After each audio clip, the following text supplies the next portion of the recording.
Supri dengan NIM 2023-11082. Sebagai tugas akhir pengganti final, saya akan membacakan materi penataan SDM aparatur. Penataan SDM aparatur. Latar belakang, SDM aparatur memiliki peran strategi dalam mendukung pelayanan publik yang berkualitas. Namun terdapat tantangan utama seperti kesenjangan kompetensi, ketimpangan distribusi antar wilayah, dan kebutuhan adaptasi terhadap perkembangan teknologi. Tujuan penataan SDM yaitu bertujuan untuk menciptakan aparatur profesional, yaitu memiliki kompetensi sesuai kebutuhan dan kemampuan bekerja secara efisien, dan SDM yang tertata baik. Pelayanan publik dapat menjadi lebih responsif terhadap kebutuhan masyarakat, inovatif, dan menghadapi tantangan, dan berkontribusi pada peningkatan kualitas pemerintah. Strategi utama penataan SDM yaitu 1. Perencanaan kebutuhan, 2. Rekrutmen berbasis merit, yang ketiga pengembangan kapasitas, yang keempat evaluasi kinerja. Implementasi dan dampak penataan SDM. Langkah-langkah implementasi: 1. Kebijakan dan regulasi, 2. Digitalisasi sistem SDM, 3. Evaluasi berkala. Dampak yang diharapkan: pelayanan publik lebih berkualitas, efisiensi kerja, kepuasan masyarakat. Kesimpulan dari materi ini yaitu menata SDM menjadi langkah strategi dan kunci utama dan mendorong reformasi birokrasi untuk mewujudkan pemerintahan yang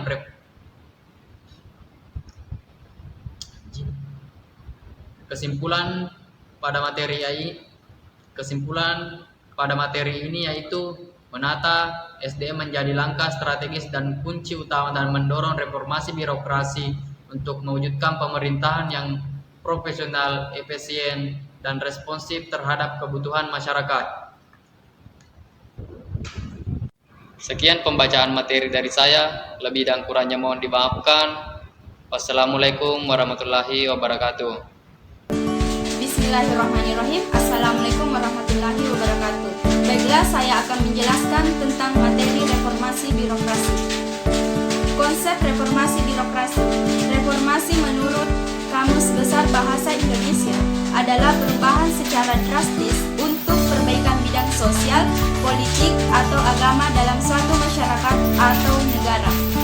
Jika dilihat dari pandangan hukum, reformasi diartikan sebagai perbaikan dalam bidang hukum dalam suatu masyarakat atau negara.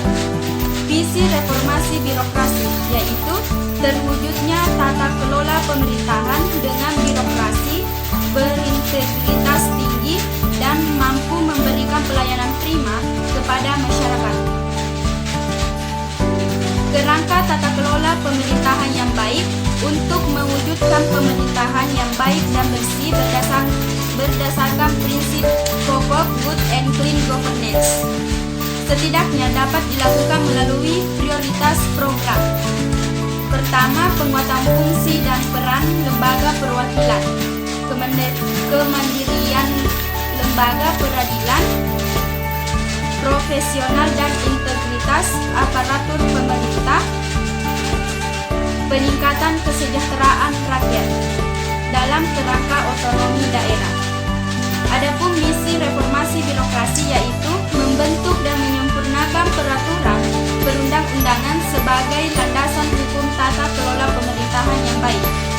Yang pertama, meningkatkan kualitas pelayanan publik.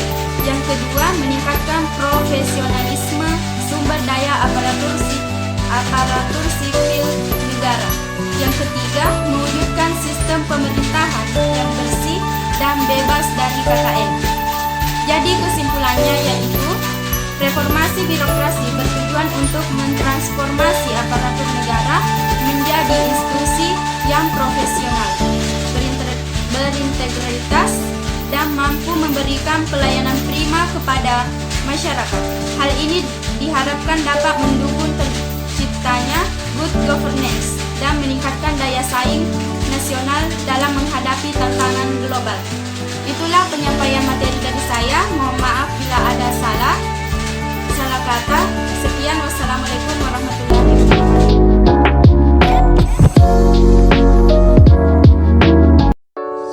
Bismillahirrahmanirrahim. Assalamualaikum warahmatullahi wabarakatuh. Baik, saya akan menjelaskan sedikit materi tentang visi dan misi reformasi birokrasi. Adapun konsep reformasi birokrasi yaitu, menurut Kamus Besar Bahasa Indonesia, reformasi merupakan perubahan secara drastis untuk perbaikan bidang sosial, politik, agama dalam suatu masyarakat. Jika dilihat dari pandangan hukum, reformasi diartikan sebagai perubahan secara drastis untuk perbaikan dalam bidang hukum dalam suatu masyarakat atau negara. Visi reformasi birokrasi yaitu terwujudnya tata kelola pemerintah dengan birokrasi, pemerintahan yang profesional, berintegrasi tinggi, dan mampu memberikan pelayanan prima kepada masyarakat. Kerangka tata kelola pemerintah yang baik atau good governance. Untuk mewujudkan pemerintahan yang baik dan bersih berdasarkan prinsip pokok good and clean governance, setidaknya dapat dilakukan melalui prioritas program. Yang pertama, penguatan fungsi dan peran lembaga perwakilan. Yang kedua, kemandirian lembaga peradilan. Ketiga, profesionalitas dan integrasi aparatur pemerintah. Keempat, penguatan partisipasi masyarakat madani. Kelima, peningkatan kesejahteraan rakyat dalam kerangka ekonomi daerah. Misi reformasi birokrasi yaitu membentuk dan menyempurnakan peraturan perundang-undangan sebagai landasan hukum tata kelola pemerintahan yang baik. Yang pertama, meningkatkan kualitas pelayanan publik. Kedua, meningkatkan profesionalisme sumber daya aparatur sipil negara. Ketiga, mewujudkan sistem pemerintahan yang bersih dan bebas dari KKN. Adapun kesimpulan dari materi ini yaitu, reformasi birokrasi bertujuan untuk mentransformasi aparatur negara menjadi institusi yang profesional, berintegrasi, dan mampu memberikan pelayanan kepada prima masyarakat. Hal ini diharapkan dapat mendukung terciptanya good governance dan meningkatkan daya saing nasional dan menghadapi tantangan global. Sekian dari saya, lebih dan kurangnya mohon dimaafkan. Wassalamualaikum warahmatullahi wabarakatuh. Assalamualaikum warahmatullahi wabarakatuh. Perkenalkan, nama saya Musdahlia dari kelas 3D dengan NIM 2023111054. Saya akan membacakan materi yang berjudul pelayanan publik atau good governance. Pelayanan publik merupakan pemberian jasa oleh pemerintah, pihak swasta atas nama pemerintah ataupun pihak swasta kepada masyarakat dengan pembiayaan maupun gratis guna memenuhi kebutuhan atau kepentingan masyarakat. Tujuan pelayanan publik adalah memberikan kepuasan dan layanan sesuai dengan keinginan masyarakat atau pelayanan pada umumnya. Agar dapat mencapai target tersebut, maka kualitas pelayanan sesuai dengan kebutuhan dan keinginan masyarakat harus menjadi target pemerintahan.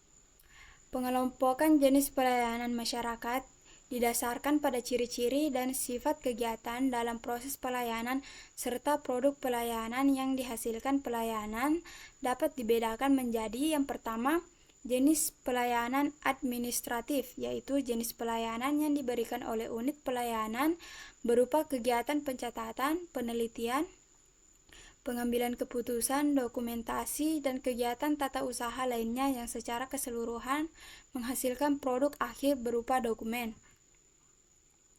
Jenis-jenis pelayanan barang, yaitu jenis pelayanan yang diberikan oleh unit pelayanan berupa kegiatan penyediaan dan pengolahan bahan berwujud fisik, termasuk distribusi dan penyampaiannya kepada konsumen langsung sebagai unit atau sebagai individual dalam satu sistem. 3. Jenis pelayanan jasa, yaitu jenis pelayanan yang diberikan oleh unit pelayanan berupa penyediaan sarana dan prasarana serta penunjangannya. Pengoperasiannya berdasarkan satu sistem pengoperasian tertentu dan pasti. Produk akhirnya berupa jasa yang mendatangkan manfaat bagi penerimanya secara langsung dan habis terpakai dalam jangka waktu tertentu. Pelayanan publik kepada masyarakat adalah bentuk pelayanan yang diberikan oleh pemerintah, baik dalam bentuk barang maupun jasa, dengan tujuan memenuhi kebutuhan masyarakat ataupun dengan tujuan pelaksanaan peraturan perundang-undangan dengan pedoman pada asas dan prinsip pelayanan. Terdapat 4 unsur penting dalam proses pelayanan publik. Yang pertama, penyediaan layanan, yang kedua penerima layanan, yang ketiga jenis layanan, dan yang keempat kepuasan pelanggan. Unsur-unsur yang mencirikan pelayanan publik yang baik adalah sebagai berikut: tersedianya karyawan yang baik, tersedianya sarana dan prasarana yang baik, bertanggung jawab kepada setiap nasabah atau pelanggan sejak awal hingga akhir, mampu melayani secara cepat dan tepat, mampu berkomunikasi, memberikan jaminan kerahasiaan setiap transaksi, memiliki pengetahuan dan kemampuan yang baik, berusaha memahami kebutuhan nasabah, mampu memberikan kepercayaan kepada nasabah. Asas-asas yang harus diperhatikan dalam penyelenggaraan pelayanan pemerintah dan perizinan yaitu empati dengan customer, pembatasan prosedur, kejelasan catatan dalam pelayanan, minimalisasi persyaratan pelayanan, kejelasan kewenangan, transparansi biaya, kepastian jadwal dan durasi pelayanan, minimalisasi formulir, maksimalisasi masa berlaku izin, kejelasan hak dan kewajiban providers dan customer, efektivitas penanganan keluhan. Aparatur pemerintah sebagai pelayanan masyarakat harus selalu mengedepankan profesionalisme sesuai bidang tugas dan tanggung jawabnya, serta selalu mengacu pada ketentuan yang berlaku sebagai pedoman dalam proses pelayanan. Standar pelayanan minimal sebagai wujud transparansi proses pelayanan harus dimiliki setiap unit pelayanan untuk mewujudkan pelayanan masyarakat yang berkualitas. Adapun kesimpulan dari materi yang saya bawakan adalah pelayanan publik merupakan tugas pokok pemerintah yang sangat penting dalam upaya memenuhi kebutuhan masyarakat. Pelayanan publik dapat dilakukan oleh pemerintah, pihak swasta atas nama pemerintah, atau oleh swasta sendiri, baik berbayar maupun gratis, dan mencakup pelayanan administratif, barang, dan jasa. Dalam pelaksanaannya, pelayanan publik harus mengikuti prinsip-prinsip good governance atau tata kelola pemerintahan yang baik, yang mengutamakan transparansi, efisiensi, akuntabilitas, dan kepuasan masyarakat sebagai tujuan utama. Sekian dari saya. Kurang dan lebihnya mohon dimaafkan. Assalamualaikum warahmatullahi wabarakatuh. Assalamualaikum warahmatullahi wabarakatuh. Perkenalkan, nama saya Fitriani, NIM 2023111049. Di sini saya akan membahas sedikit tentang reformasi dan birokrasi. Yang pertama yaitu reformasi birokrasi di Indonesia. Yang kedua, pendahuluan latar belakang permasalahan birokrasi di Indonesia. Yang kedua, tujuan meningkatkan efisiensi dan kualitas pelayanan. Dan yang ketiga, rumusan masalah bagaimana reformasi birokrasi dapat meningkatkan kinerja pemerintahan. Selanjutnya yaitu dampak dan evaluasi. Dampak reformasi birokrasi terhadap kinerja pemerintahan. Yang kedua, evaluasi keberhasilan reformasi. Dan yang ketiga, saran untuk perbaikan. Yang keempat yaitu kebijakan pemerintah terkait reformasi birokrasi, strategi dan langkah-langkah implementasi. Dan yang ketiga, tantangan dan hambatan. Kesimpulan yaitu ringkasan, temuan, dan rekomendasi untuk pemerintah, keterbatasan penelitian. Terima kasih. Bismillahirrahmanirrahim. Assalamualaikum warahmatullahi wabarakatuh. Perkenalkan, nama saya Ardiansa, kelas 3D, NIM 231172. Saya membacakan materi yang berjudul penetapan organisasi. Penataan organisasi adalah proses pengaturan elemen-elemen organisasi seperti struktur, sistem, dan sumber daya agar dapat bekerja secara optimal. Penataan organisasi mencakup penataan struktur organisasi, penataan proses kerja, serta penataan hubungan antara individu dan kelompok dalam organisasi.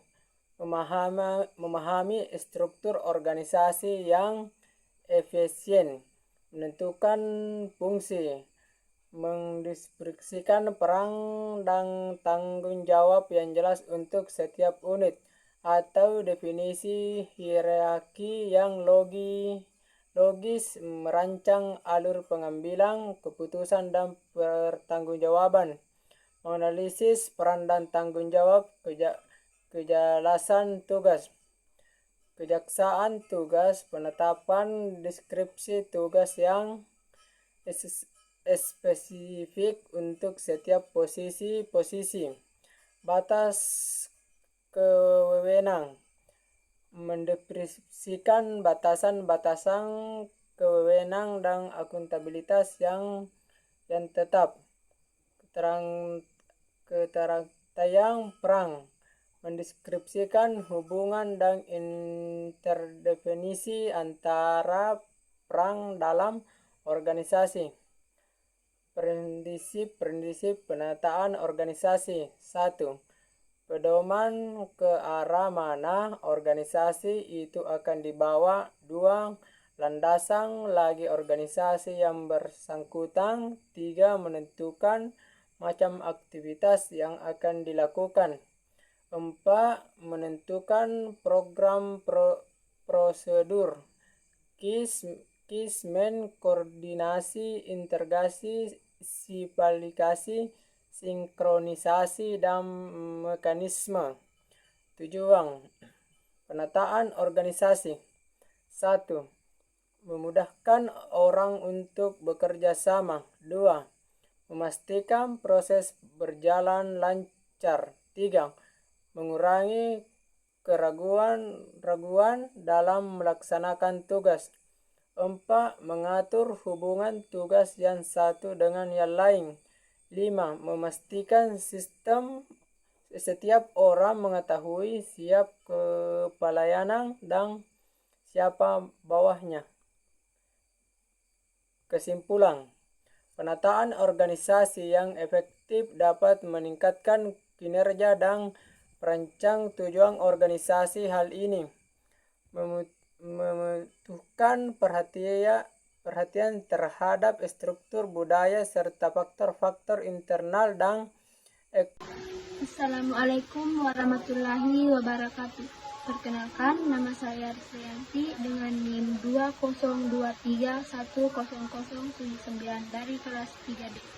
Pertama-tama saya berterima kasih kepada dosen pengampu Bapak Andi Muhammad Ishak SAP MA karena telah memberikan kesempatan untuk mempresentasikan materi yang berjudul penataan organisasi sebagai pengganti final.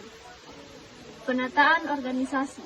Penataan organisasi adalah proses pengaturan elemen-elemen organisasi seperti struktur, sistem, dan sumber daya agar dapat bekerja secara optimal.